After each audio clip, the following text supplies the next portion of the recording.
Hey, what is up, everybody? This is your boy AJ Tripp, and this is the Game According to Me podcast for May 2018. Now, most of this is going to be about the NBA playoffs because those are the biggest things that happen in the month of May. But we can talk about a couple of things. Um,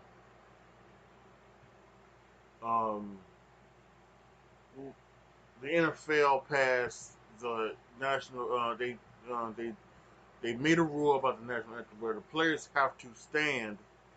Um, for the national anthem. They cannot sit or they cannot kneel. If they do, teams will be subject to fine. Not the players, the teams will. But they do have the option of staying inside the locker room until the national anthem is played. Um, until after the national anthem is played, and I think well, listen, it's a no-win situation for the NFL, right? Because the people who the people who are upset by the anthem protests, things like that, are you know you know you know they probably still are probably not liking this rule, and and then there's the people who are okay with the protest who don't like this because they feel like they're taking away from the players' right to peacefully protest and things like that. And many people have said it online. This is not um, a First Amendment case. This isn't. The First Amendment case belongs to government. It does not belong to private entities such as the National Football League. So they can do this rule, and you're not infringing on any of the players' First Amendment rights. Um, so that's how everything about that's going down. Um, Personally, uh, I've not been a fan of the kneeling and sitting during the national anthem. Um, Although I obviously understand as a black man what they are doing, I just think they could do it in a better way. Um, something like that. But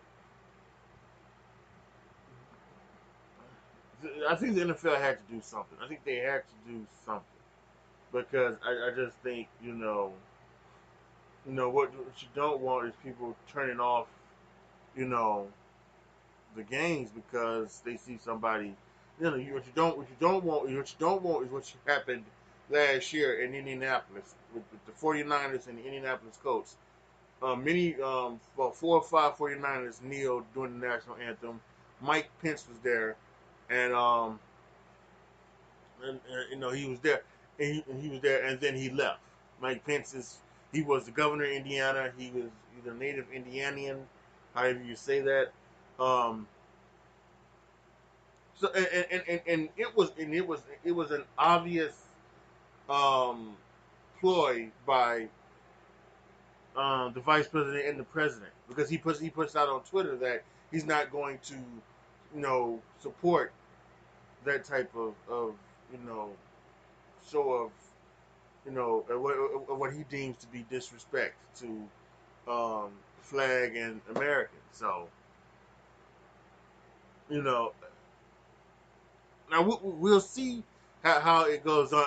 I really do think that the best way I think to do this at all was just to keep everybody, keep both teams, both coaching staffs, everybody in the locker room. They weren't, it wasn't until 2009 until they had the rule where the teams had to be out on the field for the national anthem. They could easily go back to that, and that would question out anyway, because there'll be nobody kneeling, there'll be nobody sitting doing the anthem or anything like that. No, there won't be, you know, at all. There still can be during doing this rule, and the people who stay in the locker room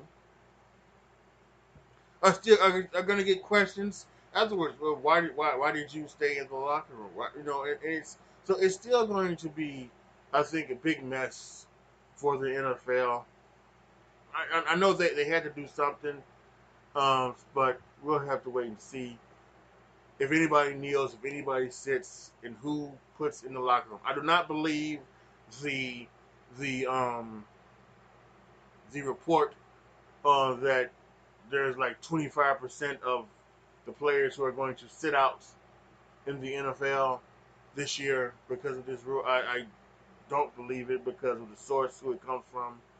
Um, as proven by his last report, uh, he cannot be trusted. So um, that's you know that's whatever. So, but anyway, now let's transition to the NBA. We had because this was the biggest thing in sports really this entire month of May. It was the NBA. Although the Vegas Knights, being an expansion team going to the NHL Stanley Cup final is something to be um, celebrated. Something to be celebrated, not too much though. So I mentioned it. But let's go to the NBA playoffs and listen. I've said this many times. I said this many times. I said this many times in this month about Indiana, about the Raptors, about Boston. If you don't do it now, then when? And I'm referring to beating LeBron James. If you can't do it now, when are you ever going to do it? Indiana Pacers took them to 7 games, couldn't do it. The Toronto Raptors got swept by them. Swept by the Cavaliers. Get Dwayne Casey fired after he won Coach of the Year from his peers. And then the Boston Celtics, with their 2 main stars out, took LeBron to the Game 7. Was perfect at home, a perfect record of 10-0 at home, and lost in Game 7.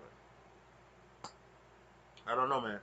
That's it's LeBron James. That's a bad man. That is a bad man, and what he did this year, it is respectable, and just the whole the Cleveland Cavaliers trading their team around and everything like that. It was amazing, but it does seem to be um, uh, a very very just I don't know. It's I'm speechless. I just don't know what to describe. How you had your shot and you just, especially the Raptors, the Pacers, and the Celtics did what they probably should have done. If they took it to Game 7, and then LeBron James, the best player on the court, takes over and wins it for the Cavs. But the Raptors, they were the number 1 seed. The Cavs were the 4th seed. They they had changed their playing style. They did everything. They had everything set up for them, and then not only do they not win again, they just get swept, completely swept. So I don't know. I don't know what's next for the Toronto Raptors. The Western Conference was very good as well. Um, and it came down to the Warriors and the Rockets, as we wanted. And you want to talk about just probably heartbreaking. What you don't want to see, is somebody get injured, and we had that in the Western Conference Finals on both sides. We had Andre Iguodala get injured for the Warriors, and then we had Chris Paul get injured for the Houston Rockets. So both teams at full. What you would have loved to see is both teams full health, and to see what happens. There are a lot of people out there that thinks that the Rockets would have won one of the last 2 games with a healthy Chris Paul. And there are some people that say that with a healthy Andre Iguodala, the Warriors would have beat the Rockets in 5. So, but we'll never know. But this was a fantastic, a fantastic, I think, conference finals on both sides of the ring.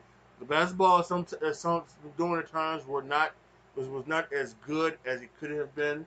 But for me, that doesn't make a difference. I think it's a you know, a even a badly played game can be good entertainment, and I think it's like that with every sport. It's like that with football, with basketball, with baseball. For your hockey fans out there, it's probably like that with hockey. A badly played game can still be good entertainment, and I think that's what this conference finals was: good entertainment.